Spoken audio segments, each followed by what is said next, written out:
Scholarship के मुद्दे पर हमारे साथ एक और छात्र जुड़े हैं अभी जेएनयू से। सबसे पहले अपना आप परिचय दे दीजिए कि आप किस चीज़ की पढ़ाई करते हैं और आपका राज्य कौन-सा है, आपका नाम क्या है? उसके बाद हम इसके बारे में बात करेंगे।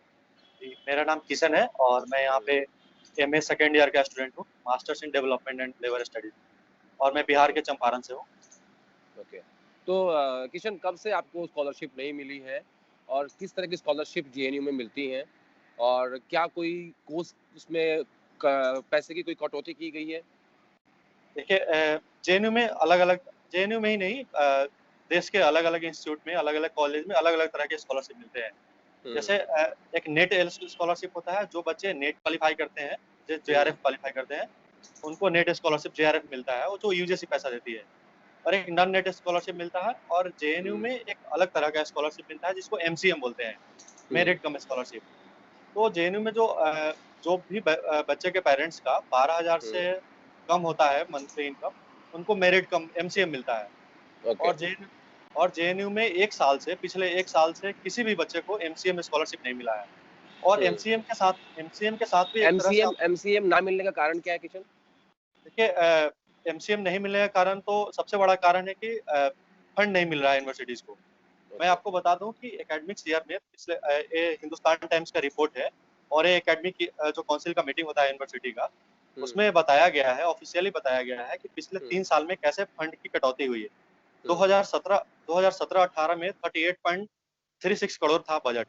हुँ, यूनिवर्सिटी को एकेडमिक ईयर का बजट था। हुँ, वो 2019-20 में हो गया है, वो बजट हो गया है 19.74 करोड़। 38 ओके, करोड़ से सीधे 50% वो कम हो गया है बजट। ठीक है। और यूनिवर्सिटी को जो पैसा खर्चा करने का जो अलग-अलग जगह पैसा खर्च करती है वो, हुँ, उसमें देखिए हुँ, कि आप उसको उस पैसा एमसीएम का कोई अलग से बजट नहीं आता है यूनिवर्सिटी को। हुँ, यूनिवर्सिटी को इस एकेडमिक ईयर्स के बजट में ही एमसीएम देना पड़ता है, ठीक हुँ, है? और 1500 से ज़्यादा बच्चों को एमसीएम मिलता है जेएनयू में। ठीक है। जिस यूनिवर्सिटी में 5000 बच्चे पढ़ते हैं, उसमें से 1500 से ज़्यादा बच्चों को एमसीएम मिलता है और वो हुँ, एमसीएम पिछले 1 साल से नहीं मिला है। हुँ, और एमसीएम का बेसिस है कि बच्चा अपना खर्चा कम से कम मेस का खर्चा वो दे पाए, अपने ठीक है। स्कॉलरशिप हुँ, हुँ, हुँ, मेस और एमसीएम पिछले बार जब जेएनयू में बढ़ा है, वो 1500 से 2000 हुआ है 2012 में। और हुँ, अभी किसी भी मेस का जेएनयू में 15 हॉस्टल हैं, 1500 हॉस्टल में किसी भी मेस का 2500 से कम मेस बिल नहीं आता है। तो ये तो हुँ, एक सबसे बड़ा प्रॉब्लम है। उसमें भी आप अगर मेस बिल नहीं देते हैं 1 महीना का, हुँ, उसके अगले दिन 1-1 रुपया हर दिन का वो लेट फाइन जुड़ जाता है और एमसीएम ओके। 1 साल से नहीं मिला है। देखिए कितना हुँ, बच्चों को वो हो रहा है और ऐसा लग रहा और है कि सरकार कि को बच्चा ही कोरोना ला दिया है। स अच्छा, सरकार स सरकार ऐसे बच्चों से बदला ले रही है। लग रहा है कि बच्चा ही हाँ, कोरोना ला दिया है इंडिया में। ठीक है। कब से आपको एमसीएम के अलावा जो फेलोशिप मिलती है, जो आप पढ़ते हैं जो स्कॉलरशिप मिलती है, वो कब से नहीं मिली है? या जो आपके साथी होंगे उनके उनकी भी बात कर अ, सकते हैं? मैं जेआरएफ की मैं बात करता हूँ, तो यूजीसी हुँ, जो पैसा देती है, तो जेआरएफ कुछ लोगों को मिला है। हुँ, पिछले 3 महीना पहले, 2 महीना पहले कुछ लोगों को जेआरएफ मिला है। लेकिन हुँ, नॉन नेट जो स्कॉलरशिप है, हुँ, जो नेट क्वालीफाई नहीं है या फिर हुँ, जेआरएफ नहीं है, वैसे हुँ, 700 से ज़्यादा स्टूडेंट है, स्कॉलर हैं यहाँ पे जेएनयू में। हुँ, उनको नॉन नेट 9 महीने से ज़्यादा से नहीं मिला है यहाँ पे। हुँ, हुँ, हुँ, और जेआरएफ जो यूजीसी पैसा देती है, वो पिछले 3 महीना पहले कुछ लोगों को मिला है। उसमें भी हुँ, बहुत सारे लोगों को वो भी नहीं जेआरएफ भी नहीं मिला है। मैं हुँ, आपका और ध्यान केंद्रित करना चाहता हूँ एक और चीज़ पे हुँ, कि अभी जो यूजीसी का गाइडलाइन आया कि जो बच्चे का अभी लास्ट ईयर है एमफिल और पीएचडी का, उनका 6 महीने का एक्सटेंशन हुआ है। हुँ, लेकिन 6 महीने का एक्सटेंशन तो हुआ है, लेकिन उनको फेलोशिप नहीं मिलेगा। तो हुँ, आप इससे अंदाज़ा लगा सकते हैं कि वो कैसे अपना पीएचडी कंप्लीट करेंगे, अपना थीसिस लिखेंगे, अपना रिसर्च करेंगे। हुँ, उनको एक्सटेंशन तो मिला है, लेकिन कोई फाइनेंशियल सोर्स नहीं है। जो बच्चे हुँ, का फैमिली का इनकम 12,000 से कम है हुँ, मंथली, हुँ, उसको पीएचडी करना है और उसको हुँ, कोई भी अगला 6 महीने का एक्सटेंशन मिल गया है कि उसको सबमिट करने का, लेकिन हुँ, कोई फाइनेंशियल सोर्स नहीं है उसके पास। हुँ। कितने छात्र होंगे ऐसे आपके आस-पास जिनको फेलोशिप नहीं मिल रही है? देखिए नॉन नेट के तो 700 स्टूडेंट हैं, हुँ, अप्रॉक्स 700 स्टूडेंट हैं जेएनयू में और हुँ, 1500 स्टूडेंट हैं जिनको एमसीएम मिलता है। इन हुँ, लोगों को कंप्लीट 1 साल से कुछ नहीं मिला है, 1 पैसा भी नहीं हुँ, मिला है। हुँ, हुँ, जो घर पे हैं जो बच्चे घर पे हैं, यूनिवर्सिटी में काफ़ी बच्चे नहीं हैं, यहाँ पे बहुत कम हुँ, बच्चे हैं यूनिवर्सिटी में अभी, लॉकडाउन के हुँ, कारण। हुँ, उनका हुँ, पर मंथ का इंटरनेट का खर्चा जो ऑनलाइन क्लासेस चल रही हैं, एक तो हुँ, ये कहीं से भी सोशली और जस्टिफाएबल नहीं है ऑनलाइन क्लासेस। क्योंकि आप उनको इंटरनेट एक्सेस नहीं है, किसी बहुत सारे बच्चों के पास फ़ोन नहीं है। अगर इंटरनेट एक्सेस भी है तो 1000 से ज़्यादा आता होगा, 4 घंटे 5 घंटे का क्लास हो रहा है इंटरनेट का, 1000 से ज़्यादा उसका बिल आ रहा है मंथली, 2000 रुपया उसको एमसीएम मिलता है, ना वो खाने का कुछ कर पा रहा है और ना वो पढ़ाई कर पा रहा है। घर पे भी है तो वो पढ़ाई नहीं कर पा रहा है क्योंकि वो एक्सेस नहीं है उसके पास। ठीक है। थैंक यू किशन, आपने अपना समय दिया, हमसे बात की। Thank you so much. धन्यवाद। धन्यवाद, नमस्कार।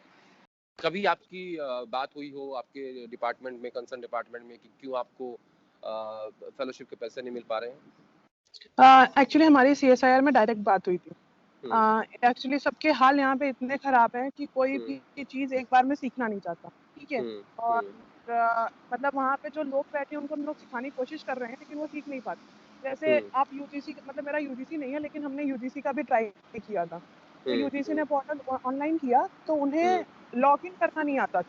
लॉगिन करते थे तो आईडी पासवर्ड भूल जाते थे, वो ब्लॉक हो जाता था। अब आपको वापस से यूजीसी दिल्ली आना पड़ेगा, अपनी आधार कार्ड देना पड़ेगा, वापस से लॉगिन होगा।